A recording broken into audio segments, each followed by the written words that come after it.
All guests on Zaslow Show 2.0, of course, brought to us by the official beer of the program, Johnny Cuba. European roots with that Caribbean soul. A refreshing German lager in a can. Pick up a six-pack for yourself.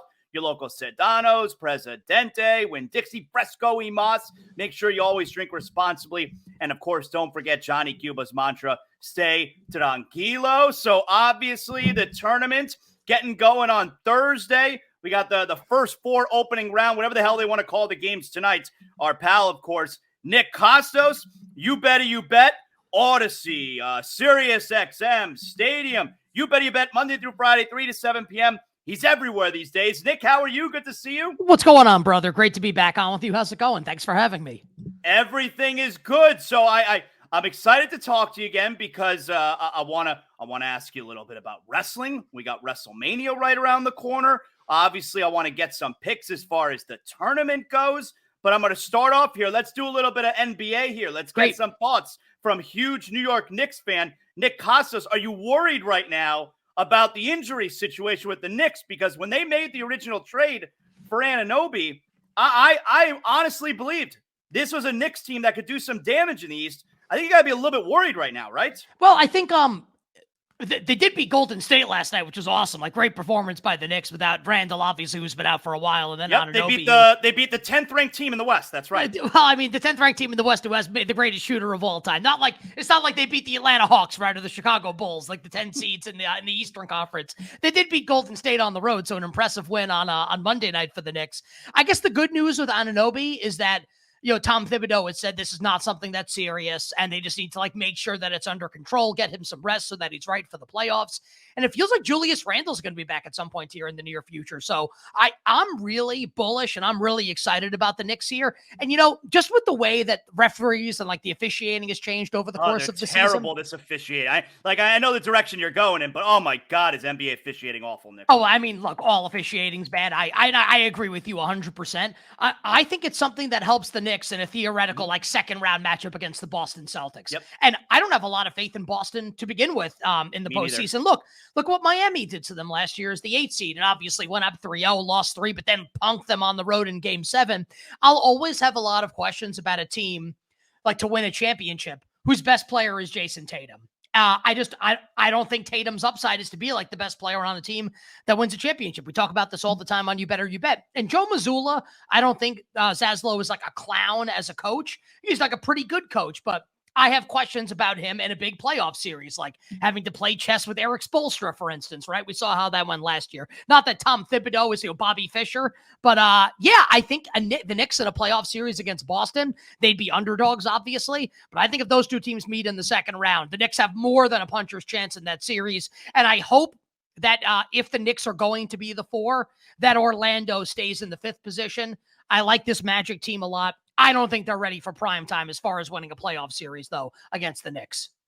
If I hooked up Truth Serum to NBA Commissioner Adam Silver and asked him, does he like a Warriors-Lakers play-in game, what do you think his answer is?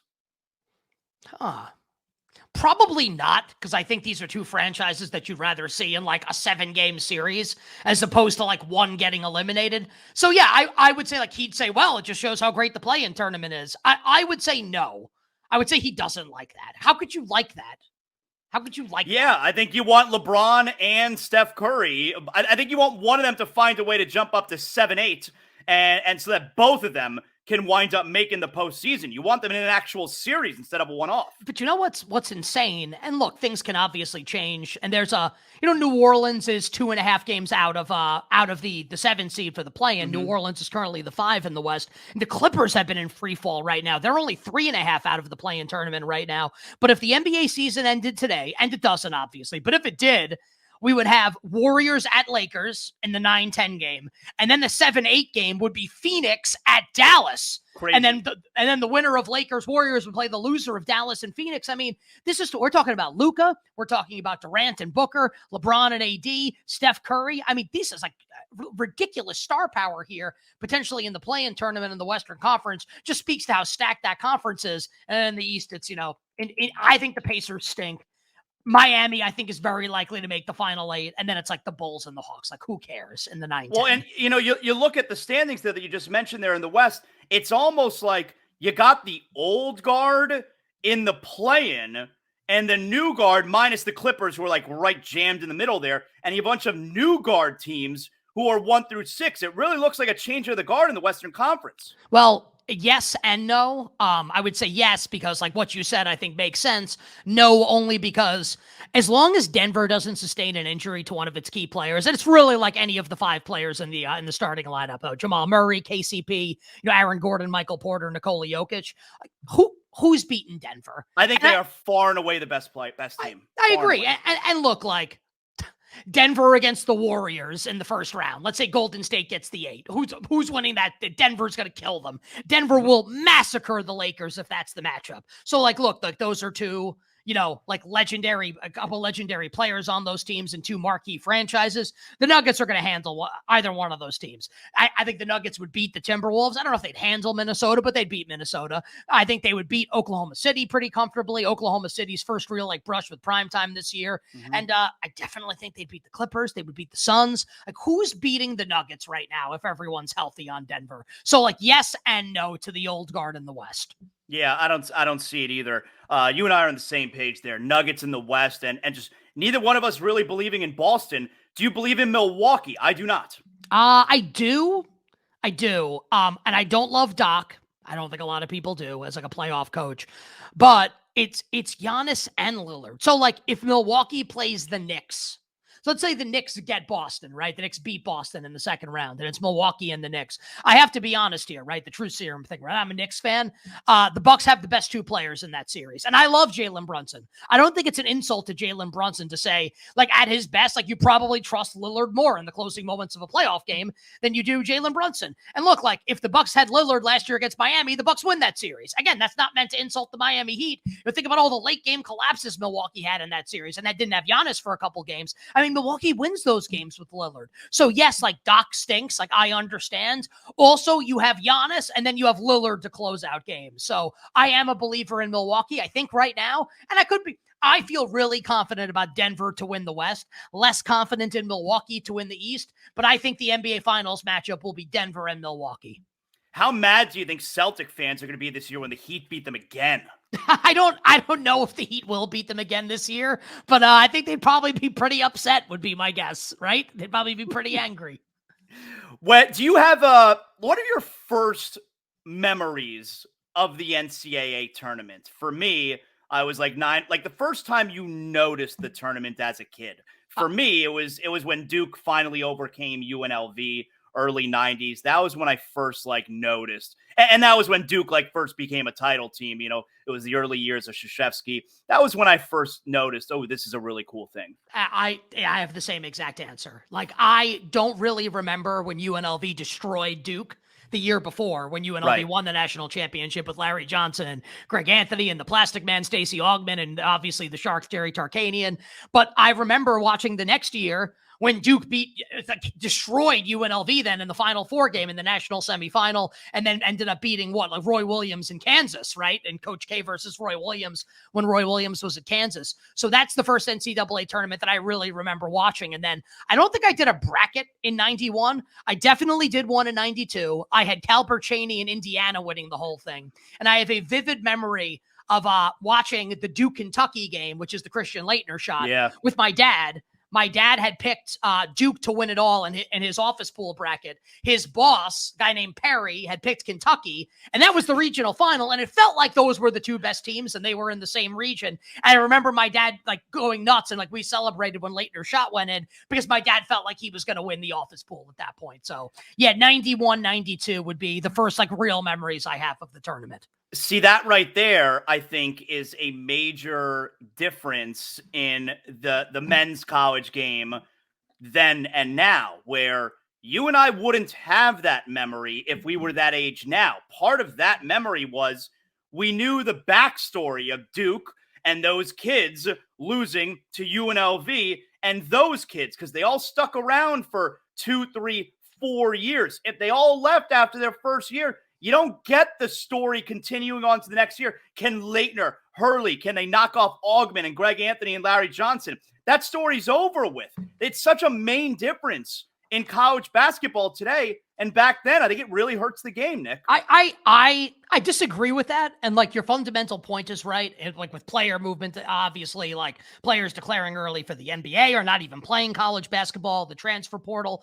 I get it. But I mean, this tournament's abound with stories this year. Like UConn trying to go back to back, I feel like is a really great story. How about Houston with all its tournament failures? Like another 1 seed for the Houston Cougars. The Midwest region of this year's NCAA tournament, I think is maybe the most fascinating region in a tournament in the last decade, because the 1 and 2 seeds in this tournament are fronted by 2 coaches with massive NCAA tournament failures in their careers. And Rick Barnes went to a Final Four 20 years ago with Texas. But I mean, how many times has Rick Barnes been like a really high seed in the tournament and has failed in the NCAA tournament? He's the 2 seed with Tennessee, and then Matt Painter, who's become the poster child for this at Purdue, losing basically in all manner of ways in the NCAA tournament, to a 16 last year, a 15 2 years ago, lost to a 13. Like Purdue's run the gamut of like devastating gut punch NCAA tournament losses. Purdue's the one in the Midwest. Like, how interesting is that? Like that's a great story. Purdue coming off losing to a 16 last year after we saw Virginia and Tony Bennett back in 2019. And 18 had lost at UMBC, the first ever one to lose to a 16, won the title the next year. Can Purdue do that this year? So I look, your premise is right, but I love the stories in this tournament. How about in the West region? Carolina's the 1, Arizona's the 2. First, Arizona was a 2 last year, lost to Princeton in the first round. So can Arizona get over the hump this year? And if it's Arizona versus North Carolina, it's the Caleb Love Bowl. Like Caleb Love starred for North Carolina the last however many years in the national championship game against Kansas, where they blew that huge halftime lead. Now he's starring for Arizona. Like I think this tournament's going to be awesome, Zaslow. So I do kind of disagree with your thought there. Have you ever been to the tournament? I don't think I've actually ever gone to a tournament game, and there's been a lot, and I'm a New Yorker, so they've had like a lot of tournament games close by. When I was in grade school and high school, I used to like take off from school to watch the tournament. And it's funny because I'm still on Facebook, and they do like Facebook memories, and I just have like so many posts from like around this time of year, and it's all like Facebook statuses of me talking about the tournament. So I've loved the tournament my entire life. That's not true. I've been to a couple Final Fours as a member of the media, but not as a fan. Okay. When I ask you who is your favorite Cinderella, what's the first one that comes to your mind? Is this all time or just in this tournament? All time. Trying to think of one that like made me money. I guess like the one that the most impressive one ever to me, and you'll appreciate this as a Miami guy, was Jim Larinaga's George Mason team, because they beat 4 Blue Bloods on the way to the Final Four. Like they beat North Carolina. I forget who they beat in the third game, but I think they beat Michigan State also. So, but Carolina and Michigan State were the first 2. And then in the third game, they played like another like pretty like marquee program, not to that level maybe. And then UConn, I think, was like the number 1 overall seed in the tournament and beat Rudy Gay and Denham Brown and UConn en route to the Final Four. Now, they got housed by the Gators, obviously, in the national semifinal en route to one of Florida's national titles under Billy Donovan. I think George Mason is the most impressive of all the Cinderellas that we've seen. That's the one I always go to as well. I mean, I remember Florida Gulf Coast about 10 years ago, Dunk City. They made it to Sweet 16. You know, I think they were 13, maybe? No, I think they were 15, right? 15? They beat Georgetown, and then they beat Georgetown, Florida. yep. Or they lost to Florida. No, they lost to Florida. Yeah, they lost to Florida. But that Florida Gulf Coast, like nobody ever even heard of Florida Gulf Coast. And that was Andy Enfield, right? And then he took the USC job after that. Is that right? Yeah, I think so. So that was a fun one too. But George Mason's always the one that I go back to back in 2006. Give me a couple plays here, Nick, for the first round, Thursday, Friday. Give my listeners some stuff that they can latch onto. Okay, so I think there's a lot of interesting potential games. I'll try and pare this down to just a couple of my favorites. Yep. I'm not going to take any credit for this one, but my You Better You Bet co-host, Ken Barkley, loves Oregon in the first round against South Carolina. That is a 6-11 matchup in the Midwest region. For Oregon, Dana Altman obviously is a battle-tested tournament coach, has been to a Final Four with Oregon. Oregon got hot at the end of the year, won the Pac-12 conference tournament, including knocking off UCLA and Arizona in the semifinals. South Carolina is one of these nondescript like 6 seeds. It's like a whatever, like middling power conference team. So Oregon over South Carolina, that's like a 1-point spread, basically like a pick 'em. So let's take Oregon in that matchup over South Carolina. What else do we got here? 5-12 matchup. This is in the South region, the Houston region. James Madison against Wisconsin. Let's take James Madison plus the points against Wisconsin here. Wisconsin got really hot at the end of the year, losing in the Big 12 tournament final to Illinois, but had like a really sustained bad period, had a great start and a great finish, not a great middle to the season. And James Madison comes into the tournament, Zaslow, with the most wins of any tournament team, 31 wins for James Madison. I like James Madison at the very least to keep that game close against Wisconsin. 4-13 matchup in the East region. This is the Yukon region. Yale against Auburn. I don't know if Yale's going to win this game, but I do think Yale can keep it close against Auburn. Bruce Pearl has been to a Final Four. Auburn got hot at the end of the year. They won the SEC conference tournament. Auburn turns the ball over. Auburn's a really deep team, and generally, like, you don't want really deep teams to make deep runs in the NCAA tournament. You want like a top-heavy schools. Like, that's what you're looking for. Yale is a team that's not going to make a ton of mistakes, a really good team in the Ivy. Let's take Yale to cover against Auburn. And one more. Alabama, the 4-13 matchup against Charleston. This is in the West region, the North Carolina region. Maybe Alabama beats Charleston. Alabama is the most lopsided offense-defense split team in this tournament. Maybe the best offense in the country. The Tide play absolutely no defense. No defense. So look, they could win this game like 100-90 against Charleston and then get bounced in the second round by St. Mary's or Grand Canyon. I think Alabama's defense is bad enough that I think you have to take the dog whenever they're a big favorite. So I'll take Charleston plus the points against Alabama. All right, there you go. You got some plays there, getting ready for Thursday and Friday's action. Nick, whenever we get you on the show, I got to get some thoughts from you on what's going on in the world of pro wrestling. We are less than 3 weeks away from WrestleMania XL. Are you excited? Yeah, man. WWE's hot right now. Like, it's really awesome. Now, here's kind of my WrestleMania thought. I'm curious if you agree with this. And I don't even mean this as a bad thing. The card, like, looks absolutely stacked, right, from top to bottom. Like, the card looks great. I don't really care about anything except for like the Bloodline Cody Rhodes story. And like, I the matches are going to be really good. And it's not that the stories are bad in the other matches, just that, you know, how can you not be entranced by The Rock and Cody and Roman? I will say, in between now and WrestleMania, I think that Reigns kind of has to take a little more center stage here, because it feels right now that it's like the main event is Cody Rhodes against The Rock.